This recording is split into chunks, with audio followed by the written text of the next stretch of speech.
you all felt that, but I sure did. Oh, but that's good. Whenever we are moved to tears like that, wow, you're being touched from within out, from within out. So do you believe that just one person can really make a difference? Oh, yes. And that's what we know here as unity. We are teachers and messengers that we make a difference. And how do we make a difference? When all of this is going on around us, war. How do we make a difference when we have evil out here? How do we make a difference? One person at a time. Whenever I hear people say, how can one person make a difference? I almost just cringe now because they make such a difference. Every person that spends their energy in doubt and worry and fear, is that okay? Yes, it's okay. It's okay because every single thing is of God. Even the evil, even the war, it is all of God because God is omnipresent. We are here experiencing the evil in order that we can realize what the good is, what the peace is. We are in a reality, we are in a relativity state as human beings in this world. This is not an absolute state. An absolute state is when we are no longer within the body. But as long as we are in the body, we are in a relativity state where everything we do relates to what happens out here. Every choice we make, every thought we make, everything we feel has an outward energy that's going to express itself out here. Think about this. God is all good. And evil is only that we have stepped backward from the good. We've just stepped back from it. Is it gone? No. God is omnipresent. God is all good.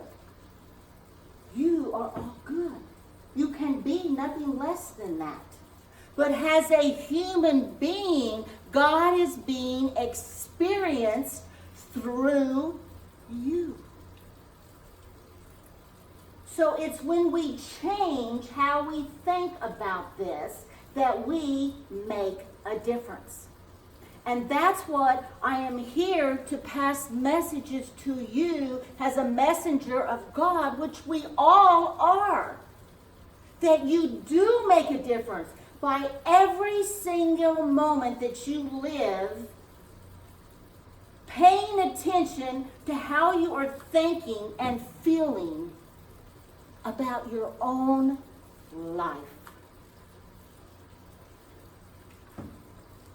So what about natural law, universal law? Universal law, natural law, is not man-made. It is in the absolute. It never changes. It never changes. It's binding and immutable conditions that govern the consequences of our behavior.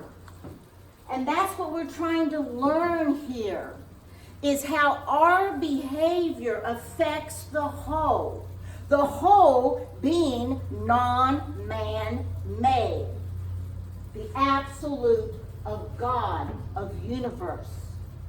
Natural law is a body of universal spiritual laws which acts as the governing dynamics of the consciousness. So here at Unity, all the spiritual laws that I try to teach, the principles that unity is governed under, these are all universal laws. And once we learn those principles and we live our life by those principles and we make our choices according to those principles, we shift ourselves. We shift the whole. We raise our consciousness to the good, to the Christ consciousness that each and every one of us are. These are laws. They do not change. You change. Laws do not change. You experience your experiences and you'll have your consequences through the laws by the choices that you make. We are all one. Only egos, beliefs, and fears separate us. You know, there is so much ego going on in the world. People are just right within their own being about the good of their own selves, forgetting about others, forgetting that we are one with each other, that we are connected with each other. The ego is when our personality selves take control of our spiritual selves. And people make their decisions from that with no guidance from God or the universe. They're just running rapid in their fears. Do you know that what fear does to a person? The devastation a person must feel when they are so fearful in this world. The desperation they feel. I left out of here last week and there was a young boy sitting in the middle of the street wanting a car to get in. Yeah. And he just was sitting there and you could see the look on his face. And I went around him and I just saw this beautiful spiritual being sitting there. And I filled him with light and infused him with the violet light of protection. And then I saw his mother come and drag him out of the street. And did I make a difference? Of course I made a difference. I'm connected to him. Did I not get out of the car? No. Because today he may have had a gun. But I made a difference because I shifted the energy of what maybe he was going through. I was on Facebook this morning, and Will Pye shared a story that him and his mother had ran into, they were going down the road, and a car was in the middle of the street. Had no flashers on, no hood up. They could have hit the car. And so he got out, and there was someone sitting in there, and he just said, "Do you know your flashers aren't on?" And the man immediately wanted to attack him. Just said, "You're not a cop. Don't bother me. I'm not doing nothing wrong." And so Will had to just kind of hesitate for a minute. Not sure. It's like his brain. He was describing on Facebook how his brain neurons were all going kind of crazy. And what do I do with this? What do I do with this? And the man continued to think that, he was being attacked. And Will just looked at him and said, looked right in his eyes and said, "I love you." And changed the whole scenario. The man no longer felt that he had to defend himself. He knew that this man was there in love. And it shifted the whole experience. And that is what happens. People are not coming from a place of attacking us. They are coming from a place of fear. They feel like they have to defend themselves. Now think about how different that looks. Think about if you do not have the support and the love of knowing who you are as we do. What does that feel like out here? Wouldn't you think that people were always kind of attacking you?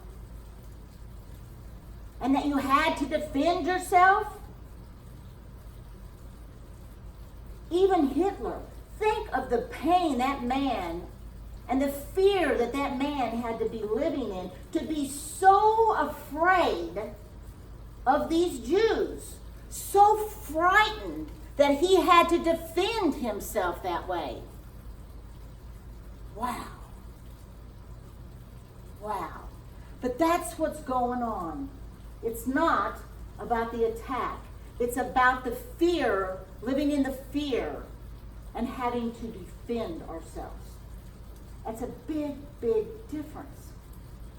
Do you know, if you said to somebody who came to you and was sharing something that maybe you didn't believe in or you didn't feel the same about, but if you just said to that person, I can understand why you might be feeling this way. Those are the most healing words a person could say to another person who is going through this, who is living in fear. Because you know what that does? They don't feel alone. They're no longer alone because somebody that they are one with says, I can understand why you might feel that way. And it brings them into that oneness. There's no longer that separation between them because just from the simple energy of understanding, and the healing begins. We are all one. We are all one. We are not separated. As long as you know that God is for you, it doesn't matter who is against you.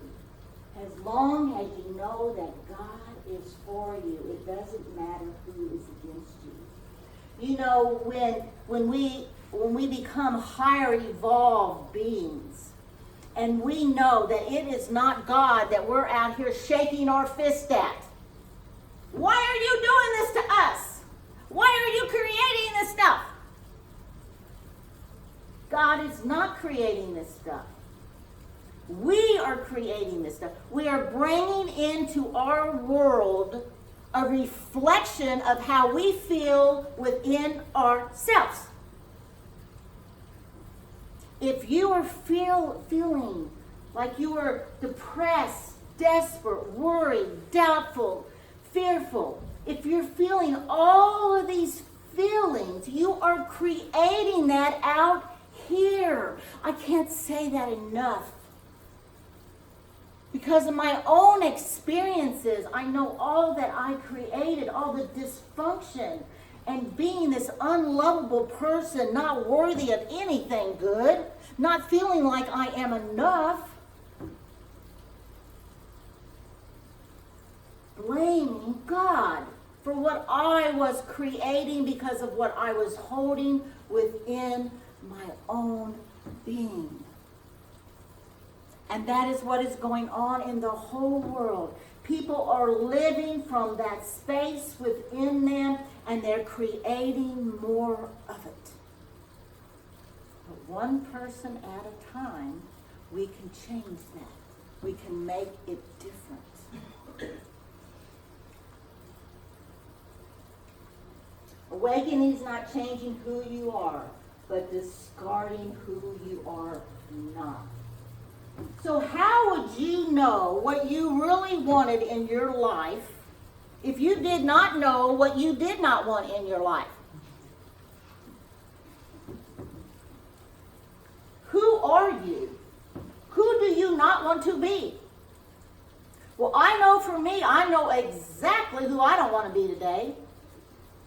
But I had to experience who I am not first. Because we live in a world of polar opposites. But God loves the good and the bad, the hot and the cold, the left and the right, the up and the down. Oh, sorry. Okay. Anyway, that is how we learn and we experience God through us by our experiences. That's why we are here. So, until we experience what we don't want, if we don't want fear, then we experience the fear in order to know the love. To know this isn't what I want. This isn't who I am. I remember waking up drunk in the morning, thinking, oh God, who am I? I don't want this. This isn't who I am. But I wouldn't have really known what I did want until I experienced that. So that's why we're in this big world here, having our experiences. So discard it if you don't want it. Gratitude. I cannot tell you enough about gratitude. I told Carly, I think it was Carly, I was saying, I think that all my spirit guides and guardian angels are probably tired because all day long, all I say is thank you, thank you, thank you, thank you, thank you, thank you. And she said, oh no, they love that, they love that. Gratitude. If you are in a problem place in your life, if you're having issues in your life that are not feeling right for you, that are not feeling good for you, the first thing to do with the problem is to say thank you. Now, I know that's not an easy thing for us to do. I understand that. But I also know when you say thank you to the problem, the solution is right there in front of you. Because you know you have awakened to the natural law. You've awakened to that law. That it's in the problem, it's in the failure, it's in the mistake, right? That you learn what you truly are. So we say we're grateful for this. And I know the solution will come, and I know whatever I need to learn will be present in this. Then after you say you're grateful, bless it. Bless the problem. Bless it. Another thing is to accept it. To accept it as your guiding energy. That it's guiding you through a hurdle. It's guiding you to raise you up above it. Accept it. And then love it to death. Love it. Love it. Love war to death. Love it all. We saw Ron Lucas break down a few weeks back. And he was so angry at himself. And anger is just fear showing up, is all it is. He was afraid. But he was so angry. And to shift that around and to love what is, so that we don't keep creating more of what we don't want. Now, should he feel his anger? Yes, he should feel it. And he probably released it that day just by sharing it with us, because we loved him up about it, didn't we? And I'm sure he walked out of here feeling empowered from it. So it's okay to feel what we're feeling about it. But the way we know that it's not who we are is exactly that. It's how we're feeling about it. Is there something you're not happy about in your life? Is there something that brings you sorrow? That depresses you? There probably is for all of us. But look at it. Don't take the whole foundation from your house, but brick by brick, start taking things away that aren't serving you, that's probably causing us to feel that way. Brick by brick. And replace that with a new thought and a new feeling about it. And hopefully Ron is feeling differently about that today. And we know that all things work together for good to them that love God, to them who are called according to his purpose. And the only purpose that we are here for is to reestablish that we are spiritual beings. That we are here to remember that. That we are here to show up as that. To know who we are. And then to share that with everyone that comes into our path. To be that light for them. That is our purpose. That is our purpose. And all things work for good when we love the God that we are. It all works for good, no matter what. No matter what. So we're going to have a meditation about one. So let's just get still and place our feet on the floor. And remember to ground yourself. Remember the feet and grounding to Mother Earth. And remember to use your tailbone as well when we ground ourselves. And let's take some deep, deep cleansing breaths. Fill the lungs now. Fill the abdomen. That's a true full breath. Breathes into our being, into our cells and our organs. Our entire being feels the breath of life. Any places that you feel tight, let's move them a little bit. Release those areas so that we can relax into this beautiful meditation.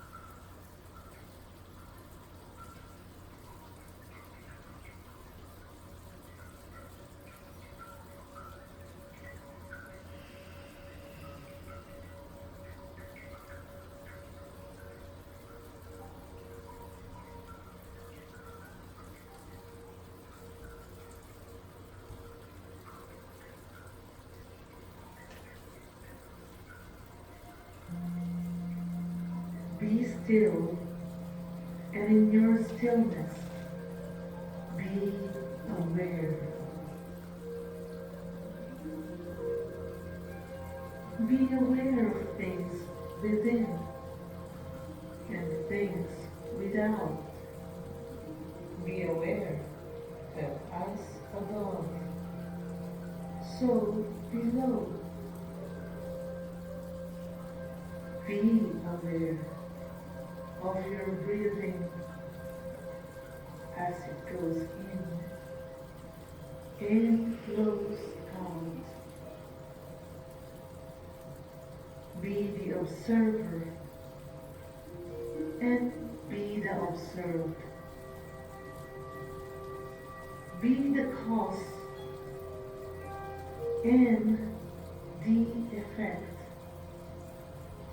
for everything around you. Are just mirroring, reflecting your own image. Let go and in oneness be still. Know in your soul that all is well. All is in order, even the disorder. For what is disorder but a different octave in the order of things? Know this well.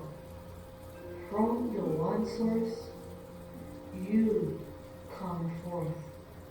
From the source of beauty and love, of peace and oneness.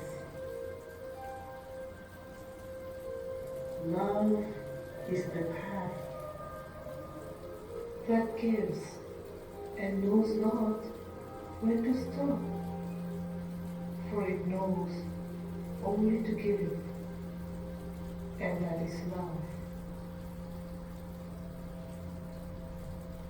Oh, you magnificent, beautiful, brilliant one, awakened from your slumber. You are the great one source of power, of wisdom, and cause expressing in your own little universe, ever expanding, exploring, purposely in glory. You hold your destiny within your thoughts as well as in your feelings. All of life, with all the synchronicities in this universe and all the other universes, are infinitely within you, conspiring to your every thought and feeling. Are you not thrilled that you are who you are? Let this thought sink within you, that there is no other. Be still, and yes, be amazed, and just be filled with gratitude for the order, the harmony, the peace, and the beauty that resides in all of creation. And we are all one.